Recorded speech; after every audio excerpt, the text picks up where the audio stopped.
कभी भी जो आवाम का समुंदर है, लोग तो अभी भी सड़कों के ऊपर फंसे हुए हैं। एक हमने फैसला करना है इस्लामाबाद जाना, तो मैं आपको यकीन दिलाता हूं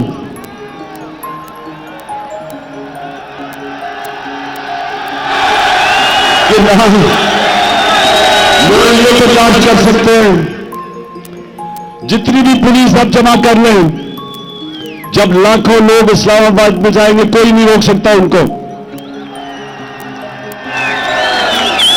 लेकिन मेरे पाकिस्तानियों, मेरी जितनी भी 26 साल की सियासत है वो मैंने आईन और कानून के बीच में की है।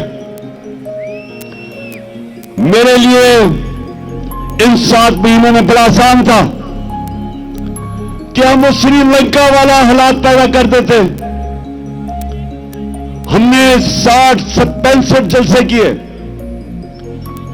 कभी पाकिस्तान के जलसे में इतने लोग नहीं आए, लेकिन पब्लिक आती थी और पुरअमन तरीके से ये बताते हुए कि हम इन चोरों को कबूल नहीं करेंगे, फिर पुरअमन तरीके से वापस चली जाती थी।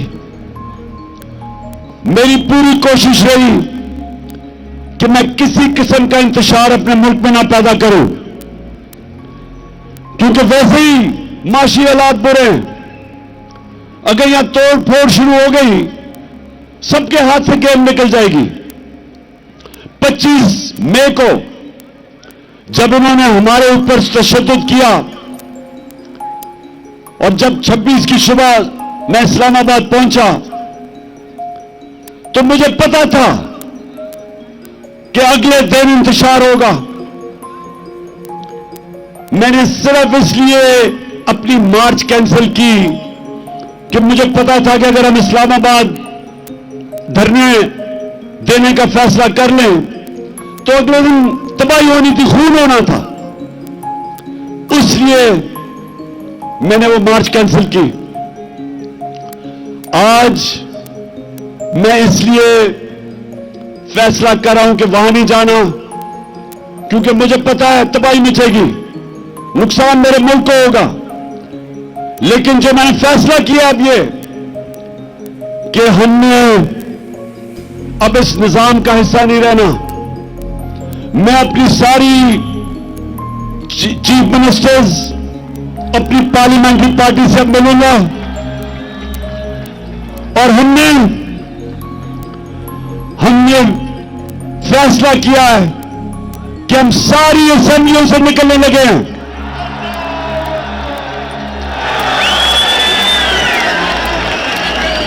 हम बजाय अपनी मुल्क में तोड़फोड़ करें, हम बजाय अपनी मुल्क में तबाही मचाएं, इससे बेहतर है कि हम इस करप्ट निजाम से बाहर निकलें और इस मुल्क का हिस्सा, इस सिस्टम का हिस्सा ना बने कि जिधर ये चोर बैठ के अपने अरबों रुपए के करप्शन के केसेस हर रोज माफ करवा रहे हैं। गरीब लोग जेलों में छोटी छोटी चोरी पे बेचारे लोग जेलों में गल सड़ रहे हैं, और ये बड़े डाकू अरबों रुपए की चोरी अपनी माफ करवाने के लिए पहुंच जाते हैं। और मुझे अफसोस वो है जो लोग इनको एनआरओ देते हैं। मैं उन लोगों से भी पूछता हूं कि क्या आपको खौफ खुदा नहीं है कि मुल्क पे इतना बड़ा जुल्म कर रहे हैं? क्या आपको खौफ नहीं है कि आपने एक दिन अपने मालिक को जवाब देना है? आप कैसे रातों को सोते हैं कि एक एक बड़ा डाकू, उसके केस माफ हो रहे हैं अरबों रुपए के? आप कैसे रातों को सोते हैं कि बेरोजगारी और महंगाई में गरीब आदमी चोरी करता है और वो जेल में गल सड़ रहा है? इसलिए मैंने अपनी चीफ मिनिस्टर से भी बात की है। मैं अब अपनी सारी पार्लियामेंट्री पार्टी से मीटिंग शुरू कर रहा हूं और इंशाअल्लाह आने वाले दिनों में हम अनाउंस करेंगे, जिस दिन हम सारी असेंबलियों से बाहर निकल रहे हैं।